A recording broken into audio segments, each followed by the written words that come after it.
মহান রব্বুল আলামিন সূরাতুল আহজাবের শেষ দিক থেকে বলছেন, ইয়া আইয়ুহাল্লাযীনা আমানু তাকুল্লাহা ওয়া কুলু কাওলান সাদীদা ইউসলিহ লাকুম আ'মালাকুম ওয়া ইয়াগফির লাকুম যুনুবাকুম ومن يطع الله ورسوله فقد فاز فوزا عظيما জোরে বলুন আল্লাহু আকবার, আরো জোরে বলুন আল্লাহু আকবার। আমার ভাইরা, সততা মানুষকে ভালোর দিকে নিয়ে যায়। সেই ভালো বান্দা হলে পরে বান্দাকে জান্নাত পর্যন্ত নিয়ে যায়। মিথ্যা মানুষকে ধ্বংসের দিকে নিয়ে যায়, শেষ পরিণতি তার জন্য জাহান্নাম হয়ে যায়। এই পৃথিবীতে একজন মহামানব, যার ব্যক্তিগত জীবন, সামাজিক জীবন, পারিবারিক জীবন, রাজনৈতিক জীবন, সব জীবন তিনি পরিচালনা করেছেন, কিন্তু কোনোদিন তার মুখ থেকে অযাচিত একটা বাজে কথা, অতিরঞ্জিত কোনো শব্দ চয়ন, একটা মিথ্যা কথাও বের হয় নাই। সেই মহান ব্যক্তির নাম কি বলুন? মুহাম্মদ সাল্লাল্লাহু আলাইহি ওয়াসাল্লাম। আমি কি দোয়া করে দেব? তো এই যে দুই একজন করে চলে যায়, হ্যাঁ, এটা কেন? যেরকম সুবহানাল্লাহ। জাতিকে উন্নত করার জন্য এই একটা গুণ যদি জাতির মধ্যে ঢুকায় দেওয়া হয়, একটা গুণ, এই জাতি ভালো হওয়ার জন্য আর কিচ্ছু লাগবে না, এই একটা গুণই যথেষ্ট। জোরে বলি সুবহানাল্লাহ। কিন্তু এখানেই বড় প্রবলেম, এত মিথ্যা কথা বলে। পুঠিয়ার মোড়ে মোবাইল ফোন নিয়ে কথা বলছে, ভাই আপনি কোথায়? আমি তো জাহান্নামের চৌরাস্তায়। এত মিথ্যাচার, বসতে উঠতে খাইতে শুধু মিথ্যা দিয়ে দিন পার হয়। এমন ইমানদার মনে হয় আমার দেশে নাই। আসতে বলবেন না, আছে না নাই? আমার দেশে নামাজি বেশি না ইমানদার বেশি? প্রশ্ন কিন্তু খুব জটিল, ভালো করে কর। নামাজি বেশি না ইমানদার বেশি?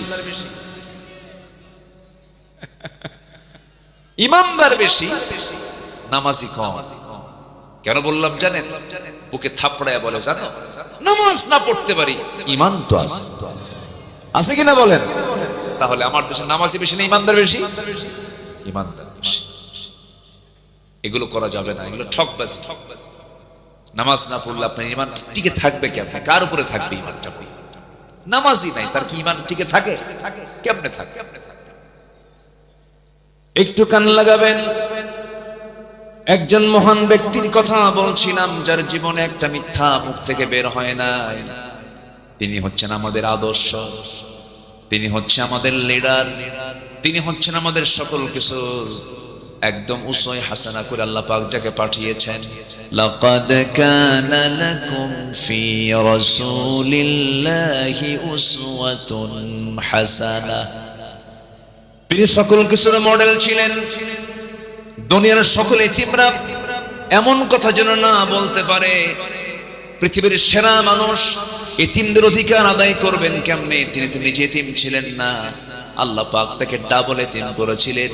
জন্মের পূর্বে বাপ, জন্মের পর কে নাই? মা নাই। এতিমের অধিকার তিনি প্রতিষ্ঠা করেছিলেন।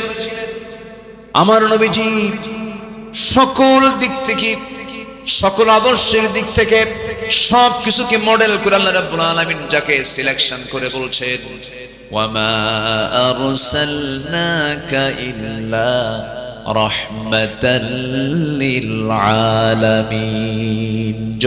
নিম্ন পদস্থ কর্মকর্তারা নামাজ পড়বে, ডিসির পিছনে তার কর্মচারী নামাজ পড়বে, এসপির পিছনে ওসিরা নামাজ পড়বে। এইরকম করে গোটা জনপদের বিভিন্ন জায়গায় সেক্টরে প্রত্যেকটা অফিসে নামাজ যখন জারি হয়ে যাবে, নামাজ কায়েমের পরিবেশ যখন চলে আসবে, যাকাত যদি আদায় করতে পারে, আল্লাহ বলছেন চারটা কাজ করবে, আমি আল্লাহ রহমতের দরজা সব আসমান জমিনের খুলে দেব। যেরকম সুবহানাল্লাহ। লাফাতাহনা আলাইহিম বারাকাতিম মিনাস সামাই ওয়াল আরদ, আসমান জমিনের বরকতের দরজা খুলে দেব। কার কথা? আসতে বলবেন না, কার কথা? তাহলে নামাজ শুধু পড়বো না নামাজ কায়েমের আন্দোলন করব? নামাজ কায়েমের আন্দোলন আমাকে আপনাকে, আন্দোলন কি একা হয়? একা করা যায়? কি করতে হয়? এক হতে হয়, সংঘবদ্ধ হতে হয়, জমাতবদ্ধ হতে হয়। সম্মানিত ভাইয়েরা, ইসলাম এমনি এমনি আসে নাই। বিশ্ব নবী কি সম্মান তার! আল্লাহ পাক তার জন্য স্পেশাল ফ্লাইট করে কি সম্মান আল্লাহ পাক রাত্রি ভ্রমণ করালেন মক্কা থেকে সেই বাইতুল আকসা প্যালেস্টাইনে। আসরা বিআবদিহি লাইলান মিনাল মাসজিদিল হারাম ইলাল মাসজিদিল আকসা।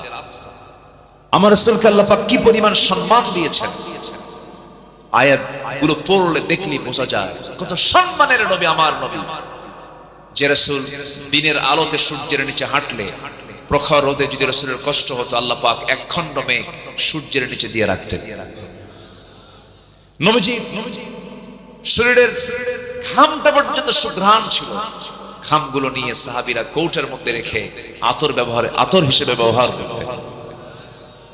এত সম্মান আল্লাহ পাক যাকে দান করেছেন, যার মর্যাদা এক কথা আল্লাহর পরে, সেই রাসূল কি তার নিজের বাপ দাদার ভিটায় থাকতে পেরেছিলেন? আজ থেকে থাকতে পেরেছিলেন? কোথায় গেছেন বলেন? কোথায় গেছেন বলেন? মদিনায় চলে গেছেন। কেন গেছেন, কি জন্য গেছেন? একটু প্রশ্ন করলে উত্তর খুঁজে পাওয়া যাবে কিনা বলেন? একটু খুঁজে বের করি, একটু খুঁজে বের করি। তিনি কেন মক্কা থেকে মদিনা ছাড়লেন, কেন যেতে বাধ্য হলেন, এর কারণটা কি? আমার নবীর সম্মান কত, অথচ সেই নবীর কোমর খুঁজো হয়ে গেছে, দুটো দাঁত ভেঙে ফেলা হয়েছে, গোটা শরীর থেকে রক্ত ঝরে ঝরে পায়ের তলার সাথে জুতার তলার জমাট বেঁধে গেছে। কেন? কি জন্য? কি কারণ? আমার বন্ধুগণ, এক লাইনে জবাব লম্বা ইতিহাসের দিকে টানার সময় আজকে পাবো না। এক কথায় জবাব, সেটা হলো আমার আল্লাহ, আমার রাসূলকে আল্লাহ রাব্বুল আলামিন যে অর্ডার দিয়ে দুনিয়াতে পাঠিয়েছেন, যারা পারেন ঠোঁট মিলিয়ে বলুন, হুয়াল্লাযী আরসালা রাসূলাহু বিল হুদা ওয়া দীনিল হক লিইয়ুযহিরাহু আলাদ-দীনি কুল্লিহি ওয়া কাফা বিল্লাহি শাহীদা। জোরে বলুন আল্লাহু আকবার। সকল দলের উপরে, সকল দিনের উপরে আল্লাহর দ্বীনকে বিজয়ী করার জন্য আল্লাহ রাব্বুল আলামিন তাকে দুনিয়াতে পাঠিয়েছিলেন। বদর পাড়ে দিয়েছেন, উহুদ পাড়ে দিয়েছেন, খন্দক পাড়ে দিয়েছেন। নবী তার নিজের জীবদ্দশায় তিনি ৮৬টি যুদ্ধ পরিচালনা করেছেন। আমার নবীজি নিজেই তিনি সদা অনেক যুদ্ধের তিনি নেতৃত্ব পর্যন্ত দিয়েছেন। আমার বন্ধুগণ, সেই নবীজিকে আল্লাহ রাব্বুল আলামিন যদি তার আসন থেকে এত বড় পরীক্ষার মধ্যে ফেলতে পারেন, রাসূল যখন মারা যান কোমর সোজা করে দাঁড়াতে পারছিলেন না। আম্মা জান আয়েশা সিদ্দিকা বলছেন, ইয়া রাসূলুল্লাহ, কোমর তো সোজা করতে পারছেন না। রাসূল বলছেন, আয়েশা রে, কোমর সোজা করব কেমনে? খন্দকের পরীক্ষা খনন করতে করতে আমার কোমরটা কুঁজো হয়ে গেছে। আমার বন্ধুগণ, আমার নবী উহুদের যুদ্ধের পরের দিন থেকে মৃত্যুর দিন পর্যন্ত সামনের দুটো দাঁত ভাঙ্গা ছিল। ভাঙ্গা মুখেই তিনি কথা বলেছেন, ভাঙ্গা দাঁতে কথা বলেছেন। কতটা স্লিপ হয়ে গেছে, আমার নবীদের চেহারার সৌন্দর্য পর্যন্ত নষ্ট হয়ে গিয়েছে। এত কষ্ট করে যে নবীজি দিন কায়েমের সংগ্রাম করে দিনকে বিজয়ীর চূড়ান্ত লেভেলে পৌঁছায় দিলেন, আমার বন্ধুগণ, সেই দিনকে আমার ইমান মজবুত, আমার ইমান কতটুকু মজবুত আল্লাহ পাক এটাকে চেক আপ করার জন্য আল্লাহ রাব্বুল আলামিন বান্দাকে বলছেন, বান্দা, ইমান চেকআপের জায়গা শুধু মসজিদ নয়, ইমান চেকআপের জায়গা হলো বাস্তব ময়দান। ঠিক কি না? আবু জেহেলরা দেশ চালাবে, আবু জেহেলের নাতিপুতিরা দেশ চালাবে, আলেম ওলামারা নামাজি মানুষ তাদের অনুগত হয়ে তাদের নাগরিক হয়ে থাকবে। এটা হতে দেওয়া যাবে না। আইয়ুবের শাসন দেখেছি, মুজিবের ভাষণ শুনেছি, জিয়ার খাল কাটা দেখেছি, আর আমাদের চাচার তাল বেতাল দেখেছি, আর বাকি সময় দেখেছি হলো হরতাল আর হরতাল। সব দেখা শেষ, আগামীর দেশ। ইয়া আইয়ুহাল্লাযীনা আমানু তাকুল্লাহা ওয়া কুলু قولا سديدا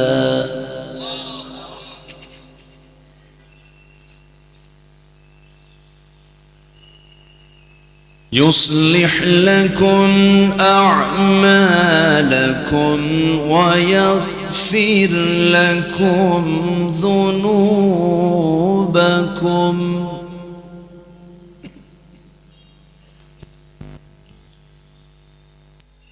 ومن يطع الله ورسوله فقد فاز فوزا عظيما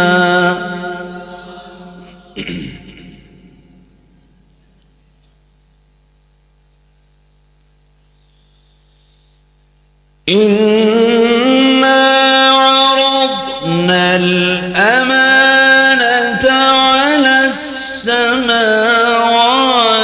والأرض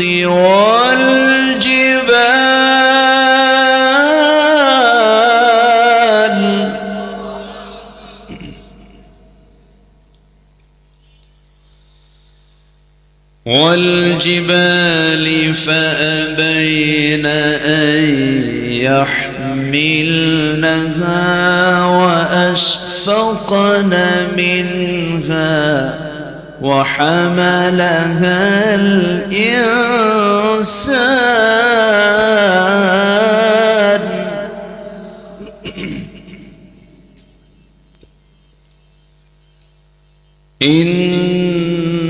إنه كان ظلوما جهولا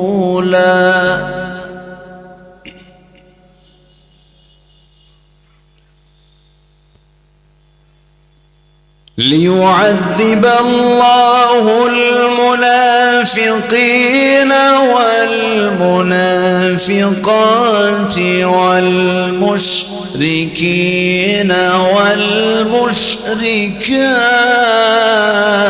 والمشركات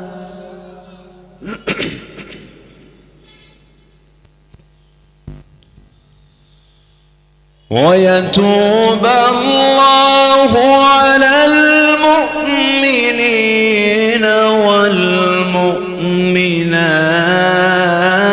والمؤمنات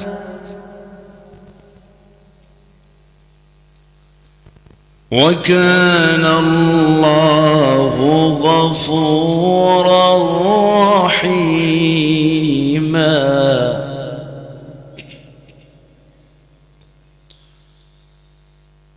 الله أكبر بسم الله الرحمن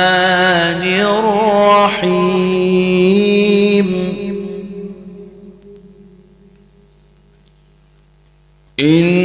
إن الله وملائكته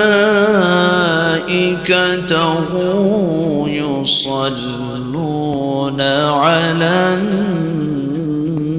النبي يا أيها الذين آمنوا صلوا عليه وسلموا تسليما اللهم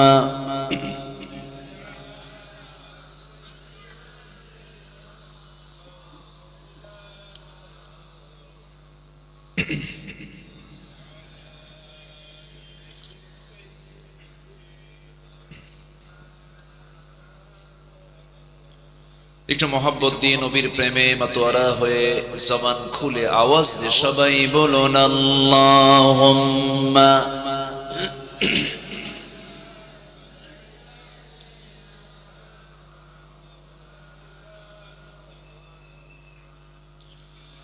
وعلى آل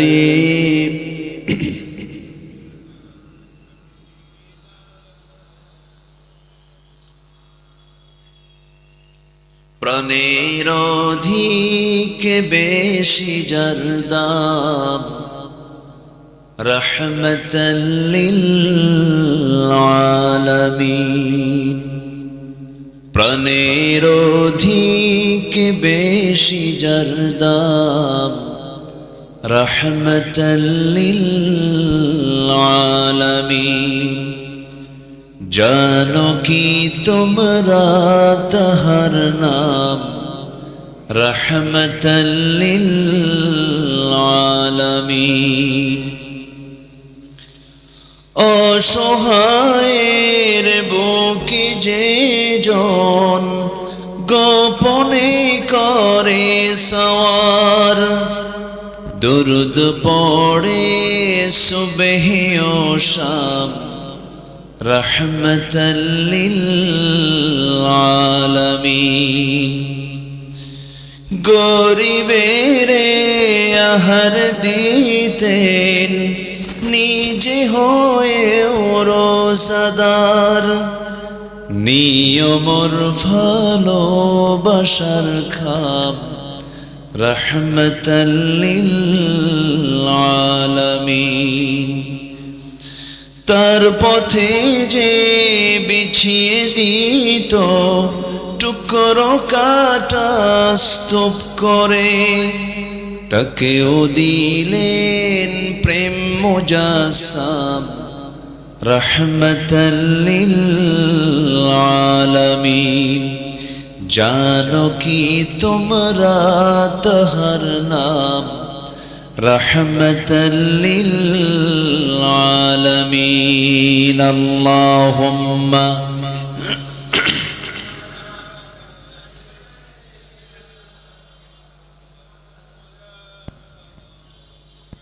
وعلى آل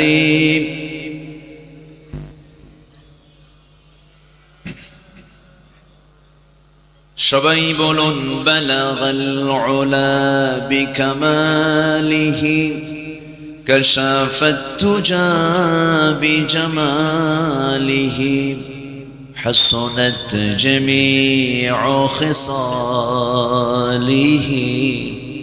সাল্লু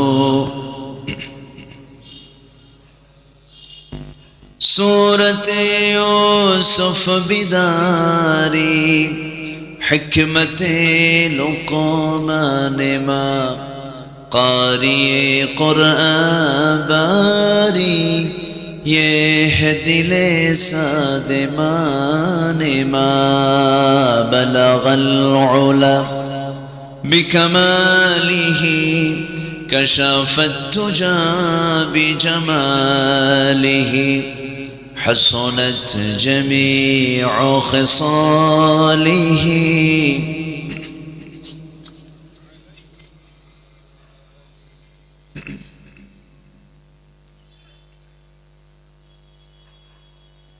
সবুজ বেষ্টিত অঞ্চল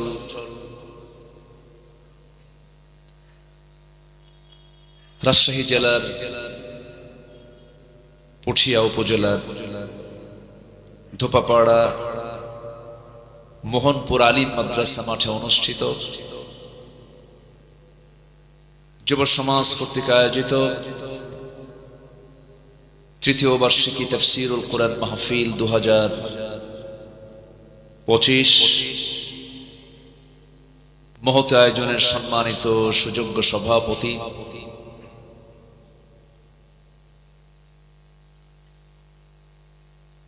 শিক্ষাবিদ গবেষক জনাব এইচ.এম. মনসুরুল হক মন্টু সাহেব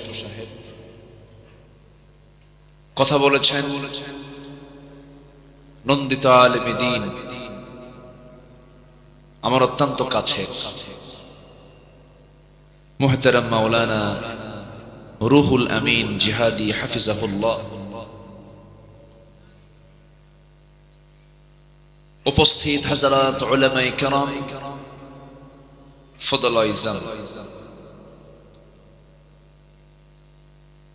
উপস্থিত দক্ষিণ এশিয়ার বৃহত্তম ইসলামী সংগঠন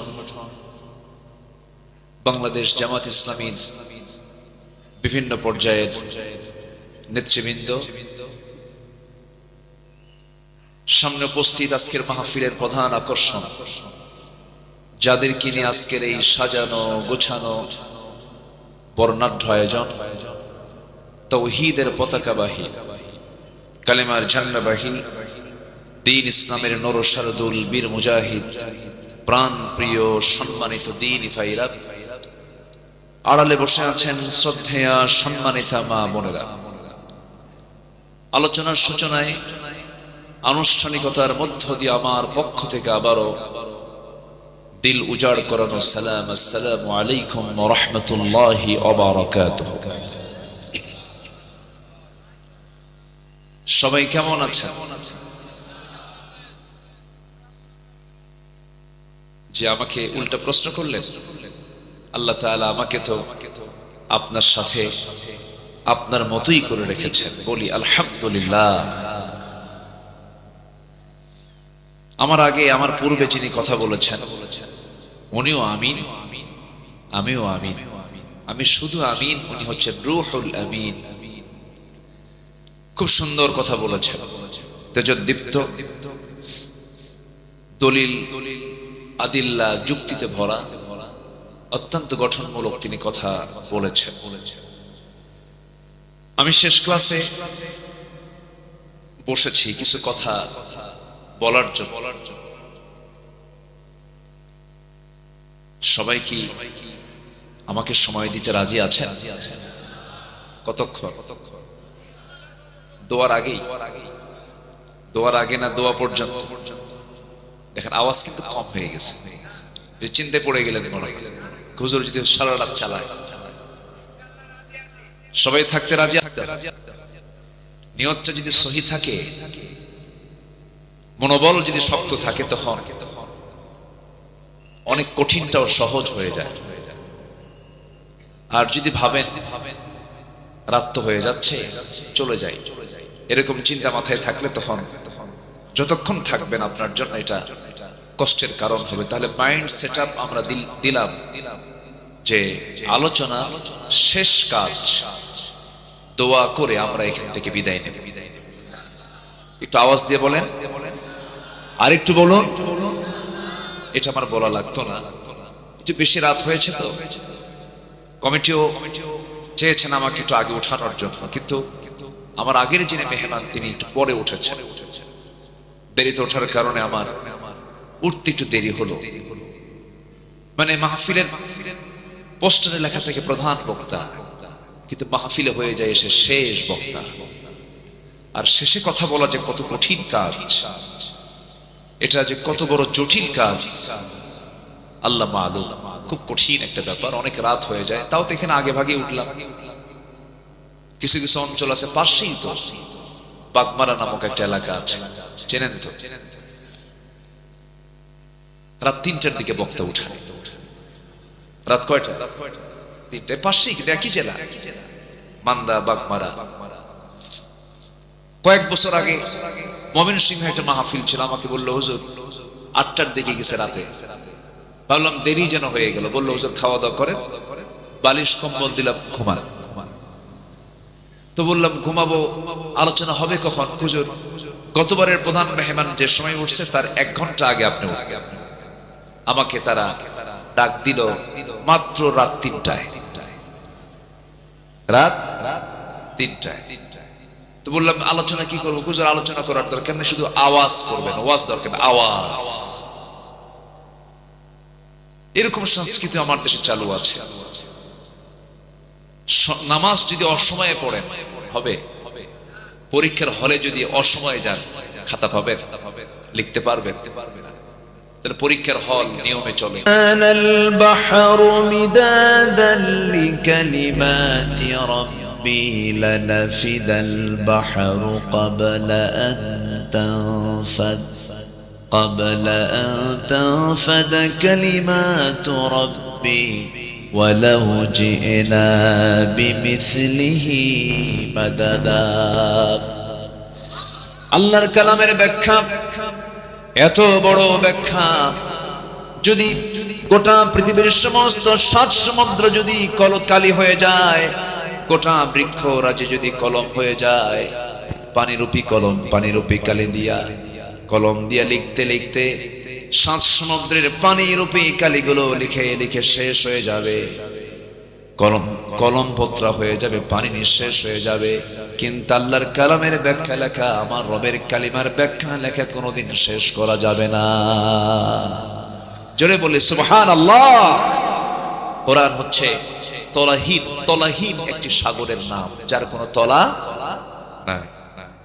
সকল জ্ঞানের উৎস হচ্ছে সোর্স অফ হোল নলেজ। প্রত্যেকটা জ্ঞানের মূল জায়গা হলো, সেন্ট্রাল হচ্ছে কোরআন।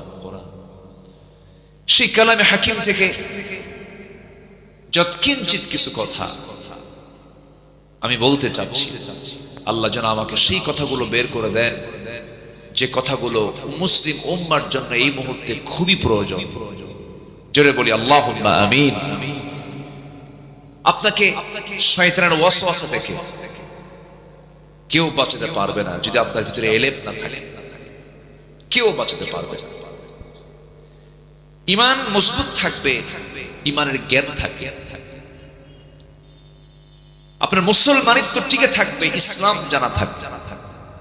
ইসলাম যদি জানা না থাকে, আপনার ঈমানের জ্ঞান যদি না জানা থাকে, তাহলে আপনার ঈমান যখন তখন শয়তান সবেরে নিয়ে চলে যাবে, আপনি নিজে টেরও পাবেন না কখন শয়তান নিয়ে চলে গেছে। ইউসবিহু মুমিনান ওয়া ইউমসি কাফিরান। সকালবেলা মানুষ মুমিন থাকবে, বিকেল বেলা কাফের হয়ে যাবে আখিরি জামানায়।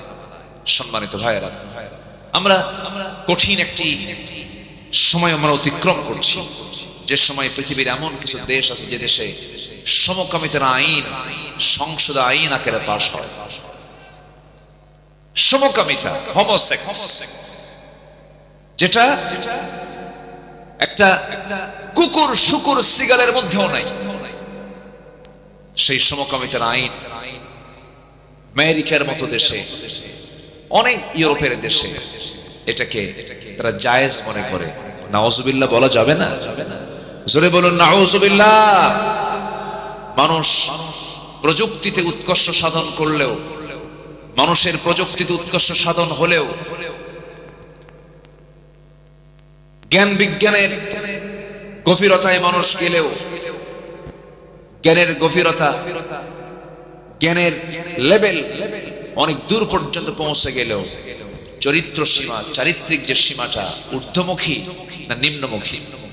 নিম্নমুখী। চরিত্র নেই বললেই চলে, নাই চরিত্র। কোথায় চরিত্র আপনি পাবেন? আমরা যে অঙ্গনকে পবিত্র অঙ্গন বলি, ইউনিভার্সিটির দিকে আপনি তাকান, ডাকসু বলেন, রাকসু বলেন, জাকসু বলেন, এই যে ঢাবি রাবি ইলেকশন গুলো হয়ে গেল, আলহামদুলিল্লাহ একটা ডানপন্থীদের বিজয় হয়েছে।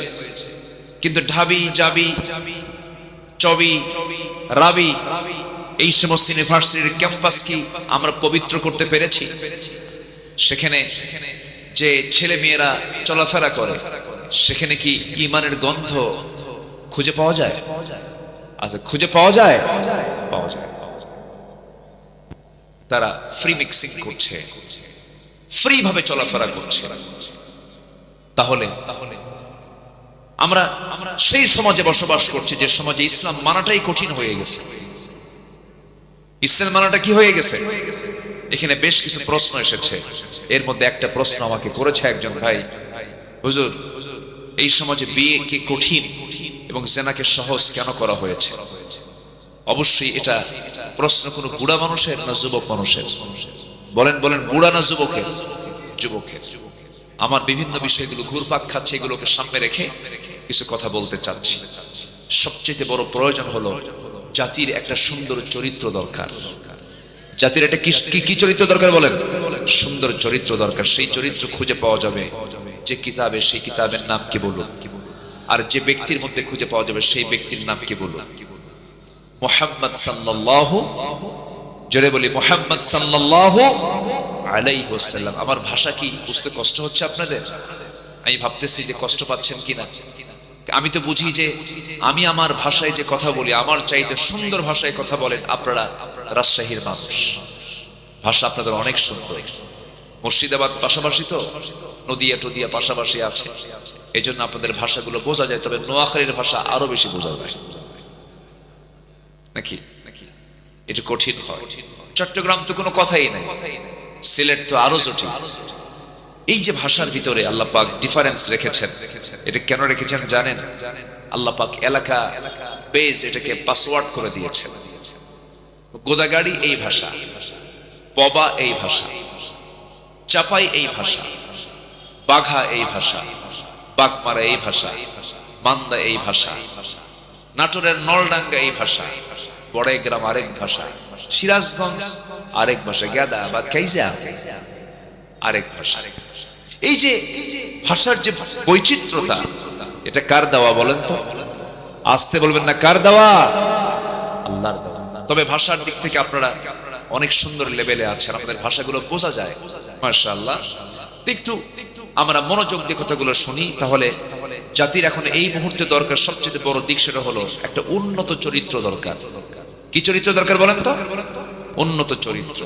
এই জাতি কি মিথ্যা কথা বলে? এই জাতি কি মিথ্যা কথা বলে? আচ্ছা বলেন তো, কোন শ্রেণীর মানুষগুলো কারা, কোন গ্রুপের মানুষগুলো সবচেয়ে বেশি মিথ্যা কথা বলে আমার দেশে বলুন তো? আচ্ছা বলেন, আবার বলেন। রাজনীতি যারা করে, এই কথা বললেন আপনারা, অর্থাৎ মানে নেতাদের কথা বলতেছেন মনে হয় নাকি? আমি কিন্তু বলি নাই ভাই, আপনারাই বললেন। যদি কেউ থাকেন, কেউ মাইন্ডে নেবেন, তাহলে আমি কিন্তু বলেছি কোন শ্রেণী বেশি মিথ্যা কথা বলে। আপনারা কিন্তু শিক্ষকের নাম নেননি, আপনারা ইমামের নাম নেননি, ব্যবসায়ীর নাম নেননি, বিভিন্ন পেশার লোক আছে তাদের কোন নাম নেননি, এক চোটে নিয়েছেন নেতাদের নাম, রাজনীতিবিদের নাম, ঠিক কিনা বলেন? তাহলে আপনারাই কিন্তু বললেন। আবার আপনারা আমাকে দোষাবেন না, হুজুর এটা আবার কোন দিকে নিয়ে গেলেন? আমি প্রশ্ন করলাম, আপনারা আমাকে ওই দিকে নিয়ে চলে গেলেন। সম্মানিত ভাইয়েরা, দুঃখ লাগে যারা জাতির নেতৃত্ব দেবে তাদের মধ্যেই চরম মিথ্যাচার। আসতে কোন কেন? চরম ধোঁকাবাজি, চরম প্রতারণা। এই 54 বছর জাতি পেয়েছে ভালো কিছু না প্রতারণা? কি পেয়েছে বলেন? ধোঁকাবাজি, মিথ্যা শপথ, মিথ্যা ওয়াদা, এগুলি শুধু জাতি পেয়েছে 54 বছর, ভালো কিছু পায় নাই, ভালো কিছু শোনে নাই, ভালো কিছু দেখেও নাই। এই দেশকে কৃষক পিছিয়ে দেয়নি, শ্রম দিয়ে দেশকে আগিয়ে দিয়েছে কৃষক, অশিক্ষিত মানুষ।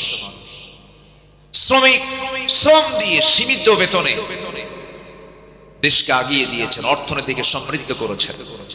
প্রবাসী অশিক্ষিত প্রবাস জীবন থেকে রেমিটেন্স পাঠিয়ে দেশকে আগিয়ে নিয়েছেন।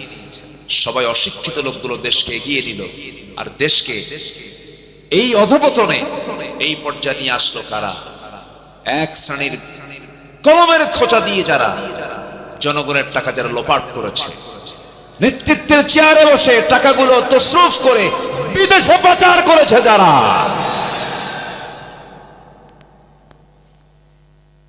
রাগ করলেন? রাগ করলেও কিচ্ছু করার বাস্তব কথা। সম্মানিত ভাইয়েরা, তাহলে জাতির সুন্দর চরিত্র গড়ার জন্য আগে দরকার উন্নত চরিত্র। জাতির সুন্দর চরিত্র গড়ার জন্য এক নম্বর যে গুণটা দরকার সেটা হলো সত্য কথা বলা। কি বলেন তো? সত্য কথা বলা। এক জায়গায় না সব জায়গায়, এক জায়গায় না সব জায়গায়, সব জায়গায়।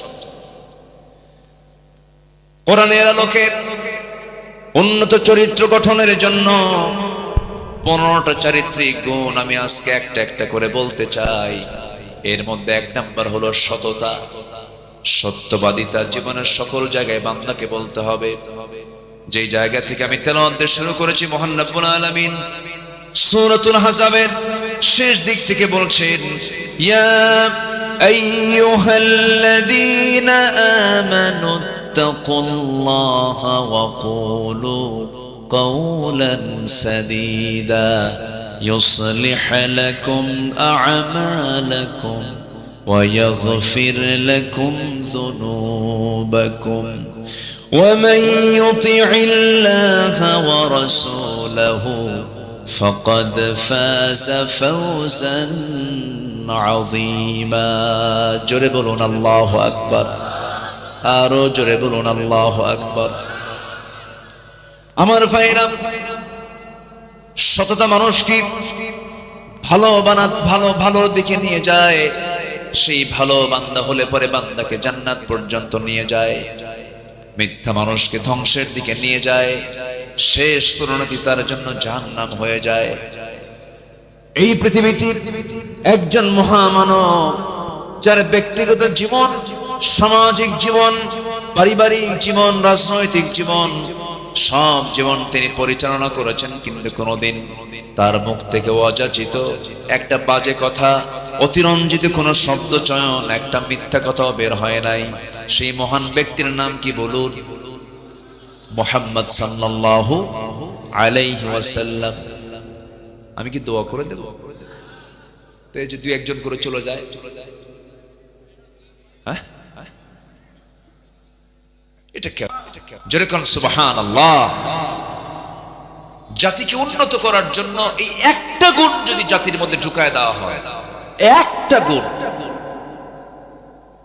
এই জাতি ভালো হওয়ার জন্য আর কিচ্ছু লাগবে না এই একটা গুণই যথেষ্ট জোরে বলি সুবহানাল্লাহ কিন্তু এখানেই বড় প্রবলেম এত মিথ্যা কথা বলে পুঠিয়ার মোড়ে মোবাইল ফোন নিয়ে কথা বলছে ভাই আপনি কোথায় আমি তো জাহান্নামের চৌরাস্তায় এত মিথ্যাচার বসতে উঠতে খাইতে শুধু মিথ্যা দিয়ে দিন পার হয় এমন ইমানদার মনে হয় আমার দেশে নাই আসতে বলবেন না আছে না নাই আমার দেশে নামাজি বেশি না ইমানদার বেশি প্রশ্ন কিন্তু খুব জটিল ভালো করে কর নামাজি বেশি না ইমানদার বেশি ইমানদার বেশি নামাজি কম কেন বললাম জানেন বুকে থাপড়ায়া বলে জানো নামাজ না পড়তে পারি ইমান তো আছে আছে কিনা বলেন তাহলে আমার দেশে নামাজি বেশি না ইমানদার বেশি ইমানদার বেশি এগুলো করা যাবে না এগুলো ঠকবাজি নামাজ না পড়লে আপনার ইমান টিকে থাকবে কেমনে কার উপরে থাকবে ইমানটা নামাজই নাই তার কি ইমান টিকে থাকে কেমনে থাকে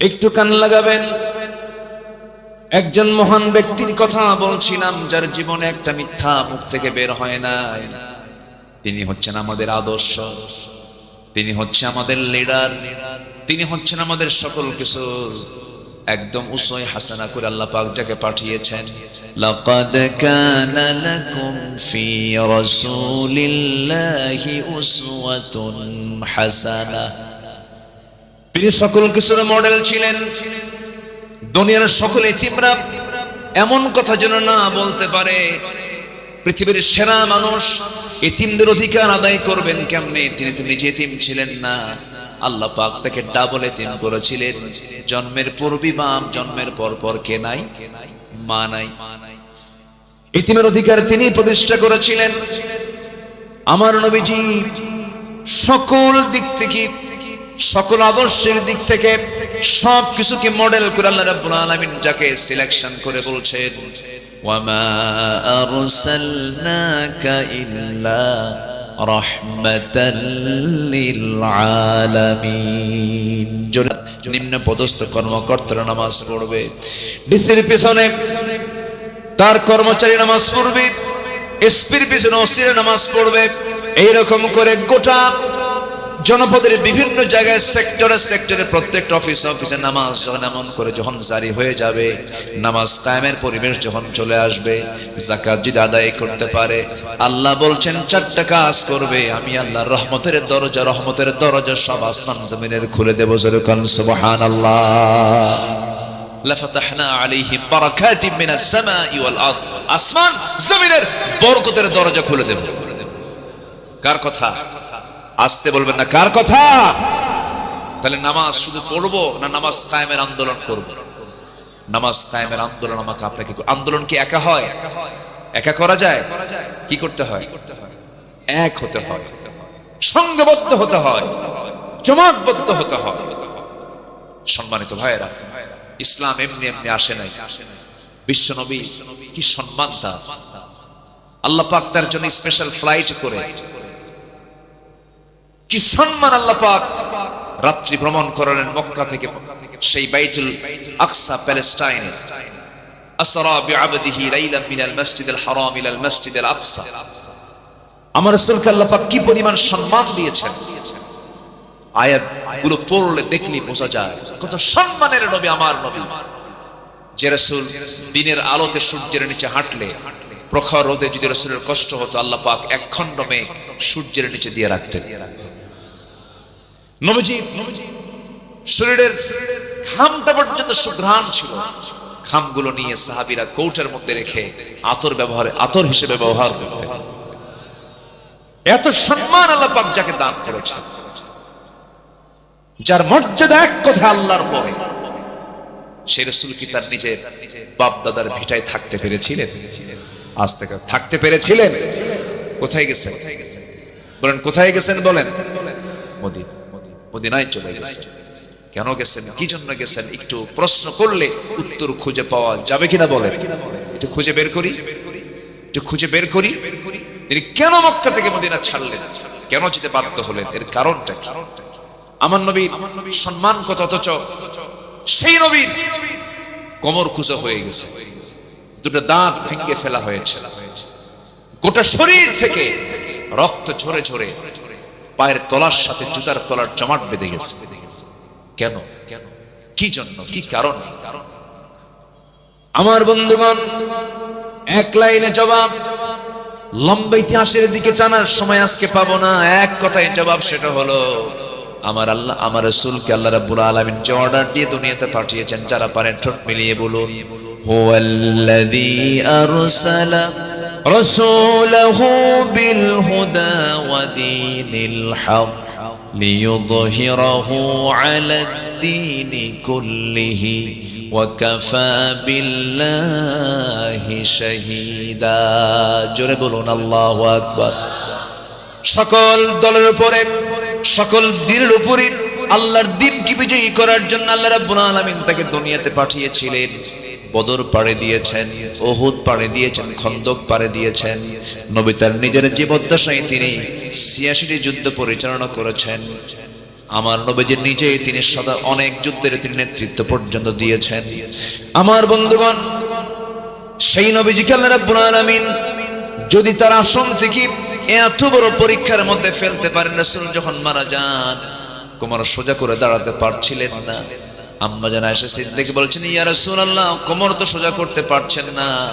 রাসূল বলছেন, আয়েশা রে, কোমর সোজা করব কেমনে? খন্দকের পরীক্ষা খনন করতে করতে আমার কোমরটা কুঁজো হয়ে গেছে।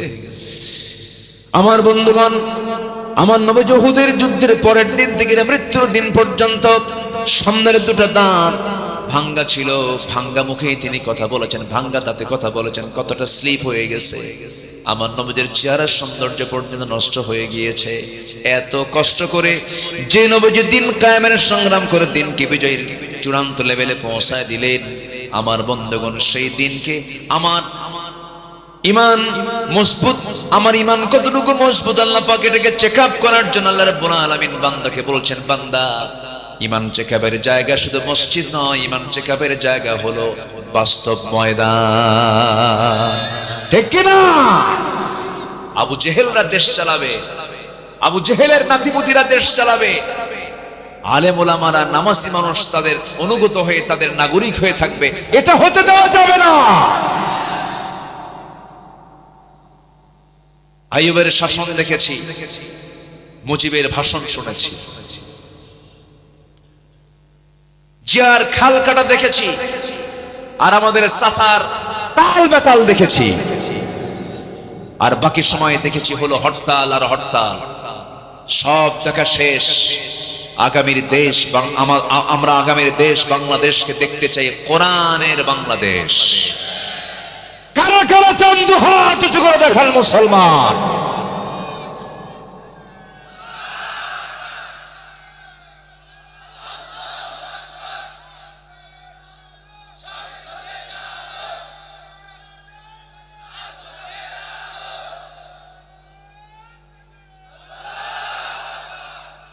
আল্লাহ কবুল করেন, জোরে বলি আমিন, আরো জোরে আমিন। সম্মানিত ভাইয়েরা, উন্নত চরিত্রের জন্য 15টা গুণ দরকার কোরআনের আলোকে। 1 নাম্বার হলো সত্য কথা বলা। রাজি আছেন তো সবাই? সবাইকে রাজি আছেন? স্ত্রীর সামনে কি মিথ্যা কথা বলবো না সত্য কথা বলবো? কিছু সময় কিছু জায়গায় যুদ্ধের ময়দানে আমি কি শত্রুকে সত্য কথা বলবো? বলেন, সত্য কথা বলবো? কি বলবো? যা হবে তার কি উল্টা বলতে হবে, বিপরীতটা বলতে হবে। এটা হচ্ছে যুদ্ধের কৌশল। ওই জায়গায় মিথ্যা কথা বলা জরুরি, আপনি মিথ্যা কথা বলতে হবে। কিছু জায়গা আছে সেখানে মিথ্যা বলতে হবে। যেরকম বিশেষ বিশেষ সময়ে স্বামী তার স্ত্রীকে একটু কৌশল করে কিছু মিথ্যা বলতে পারে, আবার পাইকারি দরে কইয়েন না। এটা আবার ভাববেন না যে আব্দুল আল আমিন আসতে বলে গেছে জীবনে যতদিন আছে ফাঁকি শুধু দিতেই থাকে। না, এটা হচ্ছে হায়ার অ্যান্টিবায়োটিক। এটা হায়ার অ্যান্টিবায়োটিক। এটা জীবনে 2-1 বার দেওয়া যেতে পারে। খুব রাগ করেছে স্ত্রী, তোমার সংসার করবই না। মেয়েদের মধ্যে এই জাতীয় কথা, প্রান্তিক কথা কম আসে না বেশি আসে? কম আসে না বেশি আসে? পুরুষরাও কম না, কিছু পুরুষও আছে বেজুত, ধৈর্য নাই বললেই চলে। এক মহিলা কয়েকদিন আগে আমাকে ফোন দিয়ে বলে, হুজুর একটা কথা, প্রশ্ন কি, আমার স্বামী সকালেও তালাক দেয়, সন্ধ্যাও তালাক দেয়, আমি কি আসি না নাই? তাহলে এটা যদি হয় অবস্থা এটা কেমন হবে? সম্মানিত ভাইয়েরা, হয়তো রাগ করে বউ প্ল্যান করতেছে আমি চলেই যাবো বাবার বাড়ি, আমি তোমার সঙ্গে সংসার করবো না, থাকো তোমার সংসার নিয়ে, তোমার বাচ্চা কাচ্চা নিয়ে থাকো, গেলাম চলে গেলাম। খুব চূড়ান্ত অবস্থা কাজ করছে। সেই সময় আস্তে করে ডাক দিবেন, ময়না, অথবা একটা কিছু ডাক দিবেন, ডাক দিয়ে বসায় দিয়ে বললেন, তুমি কি চাও? আগামীকাল তোমার জন্য আমি ঢাকা যাচ্ছি, আমি তোমার জন্য দেশ ট্রাভেলস টিকিট বুকিং করেছি। আছে নাকি এদিকে? ও, তাহলে তোর নাম কমনই পড়ছে মনে হয়। আচ্ছা, আমি ঢাকা গিয়ে তোমার জন্য একদম পেটা আপন জুয়েলার্স থেকে 2 ভরি স্বর্ণের চেন কিনবো, পুরান ঢাকায় গিয়ে চামড়ার 1 জোড়া জুতা কিনবো, নারায়ণগঞ্জ গিয়ে তোমার জন্য আমি একটি সুন্দর শাড়ি কিনবো, অথবা 3 পিস কিনবো, অথবা জামা কিনবো। দেখবেন এতটুকু বয়ান দেওয়ার সঙ্গে সঙ্গেই ব্যাগ হাতের থেকে পড়ে গেছে, মুখে একটা মুস্কি হাসি মেরে বলে, সত্যি আনবা তো? দেখবেন সব ক্লিয়ার। পরে কিচ্ছু দিবেন না, গুনাহ হবে না।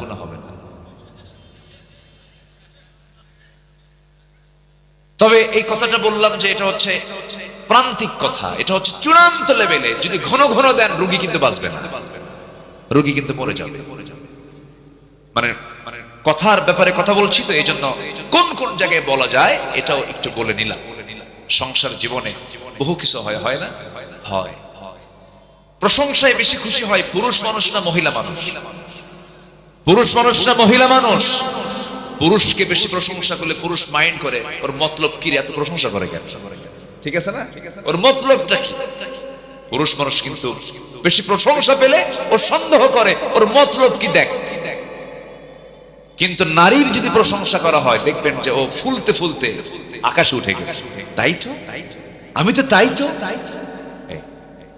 এটাই চলেছে 16 বছর। মমতাজ গান গায় আর আমাদের নেত্রী মুস্কি মুস্কি হাসি মারে। শুধু তেল মারা রাজনীতি দেখেছি আমরা।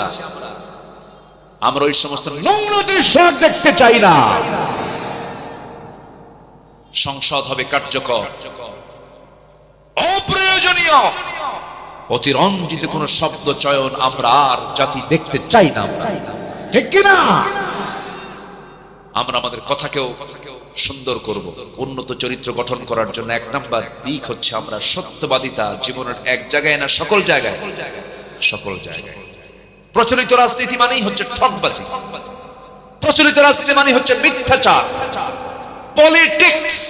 এটার যদি আপনি মূল ব্যাখ্যায় মূল অর্থে যদি চলে যান, যে কোনো মূল্যে তার প্রতিপক্ষকে হারিয়ে ফেলার নামই হলো পলিটিক্স। অর্থাৎ মিথ্যা দিয়ে হোক, ধান্দাবাজি কইরা হোক, হারাতেই হবে, এর নাম হচ্ছে পলিটিক্স। কিন্তু ইসলাম এই প্রচলিত রাজনীতিকে বিশ্বাস করে না। সম্মানিত ভাই, তাহলে সবাইকে সত্য কথা বলতে রাজি আছি তো? এক জায়গায় না সব জায়গায়? সব। ও বইয়ের জায়গা বাদ না? কে জানে কি কইলো জানো, কি যেন শুনলাম একটা। আচ্ছা, না ওটাও বলা যাবে না, ওটা বিশেষ বিশেষ মাঝে মাঝে মাঝে মাঝে না, খুব রেয়ার হতে পারে, হয়তো সংসার ভেঙে যাচ্ছে অথবা এরকম কিছু হচ্ছে, সেই ক্ষেত্রে হতে পারে। আপনাকে রাগ করতেছেন নাকি আপনারা ভাই? আমার বন্ধুগণ, সত্য কথার উপরে টিকে থাকা, দ্বীনের উপরে টিকে থাকা কিন্তু সহজ কোনো বিষয় নয়। একজন সাহাবীর কথা মনে হয়ে গেল আমার এই মুহূর্তে। একজন সাহাবী কালিমা পড়ে মুসলমান হয়েছেন, কেউ জানে না। বাপ দুনিয়া থেকে জন্মের পূর্বে দুনিয়া জানে না, হঠাৎ করে কানে সংবাদ গেল ভাতিজা নাকি ইসলাম কবুল করেছে। ভাতিজার কাছে এসে বলছে, এই ভাতিজা আব্দুল্লাহ, তুমি নাকি কালেমা পড়েছ?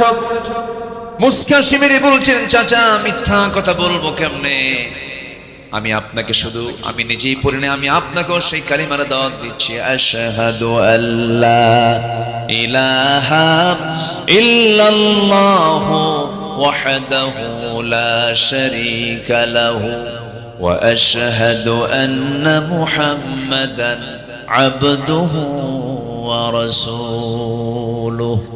হেদায়েতের মালিক কে? আসতে বলবেন না কে? এই সাহাবী ইসলাম কবুল করেছেন। বাড়িটা হলো মক্কা এবং মদিনার ঠিক মাঝখান বরাবর, মাঝে তার বাড়ি। কালিমা পড়েছেন তিনি।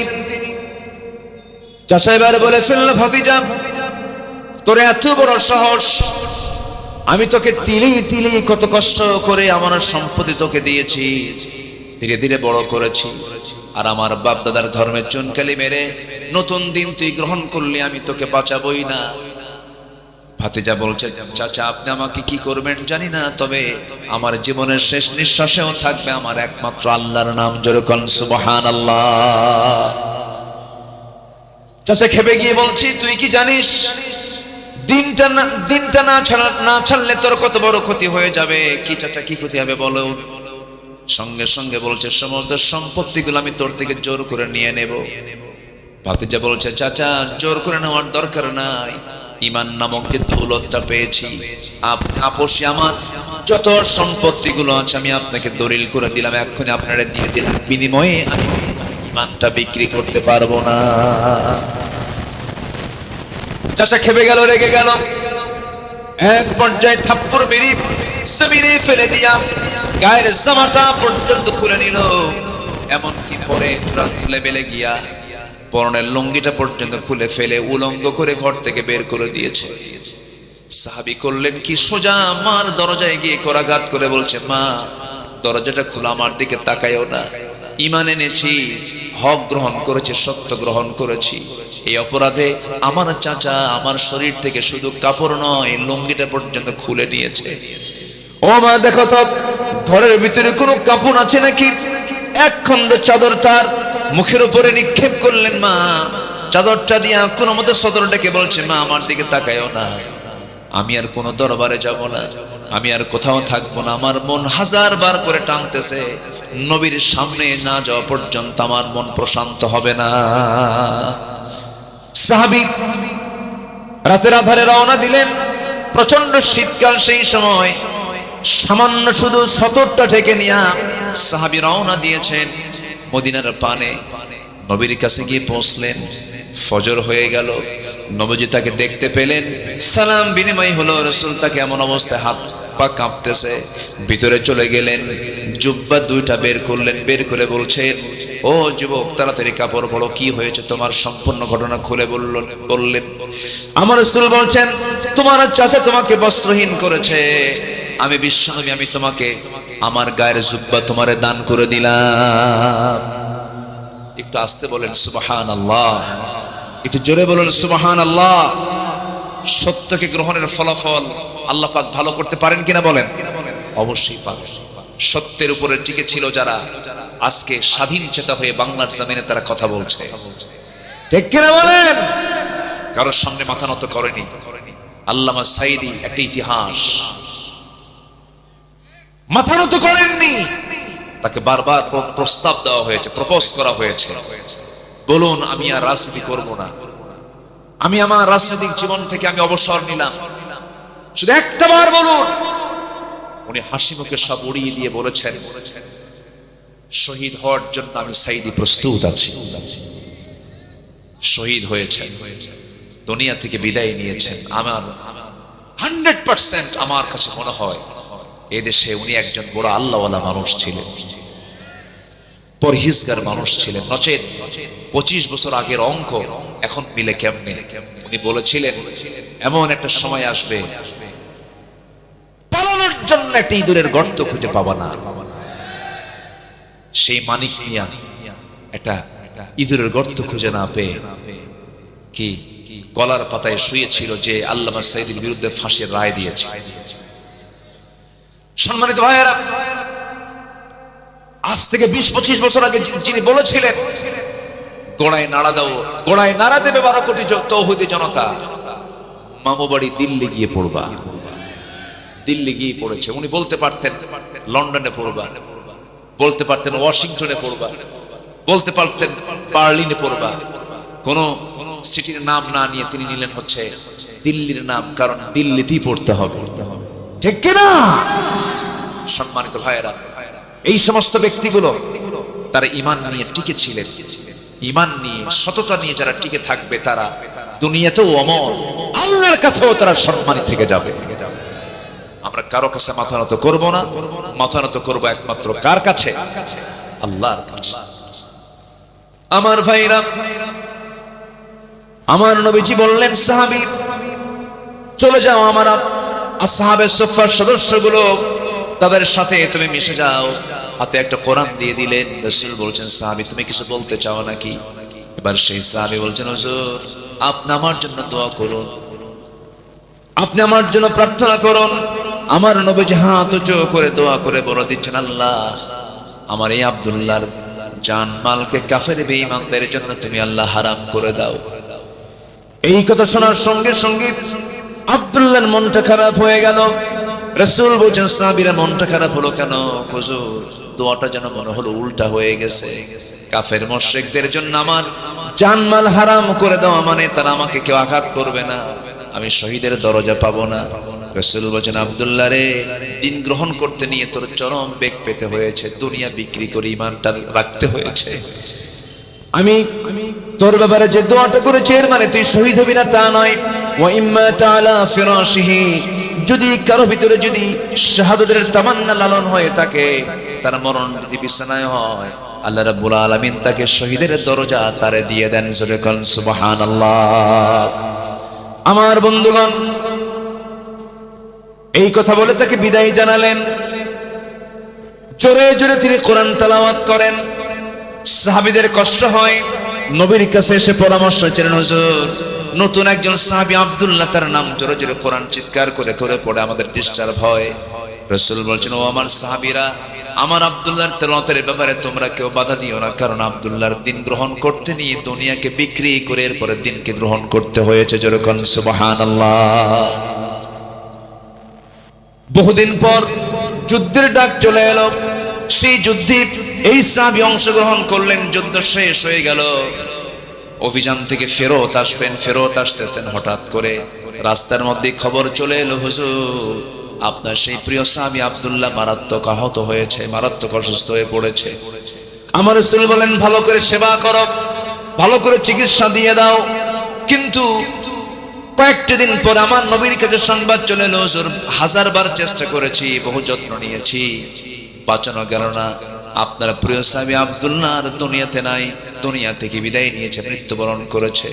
রাসূল বলছেন সাহাবীরা রে, আমার আব্দুল্লাহর দুনিয়া থেকে তার বিদায় হয়ে গেল, তার জানাজার নামাজ পড়ানোর দায়িত্ব আমি কারো কাঁধে দেব না, আমি রাসূল নিজে তার জানাজার দায়িত্ব গ্রহণ করে নিলাম।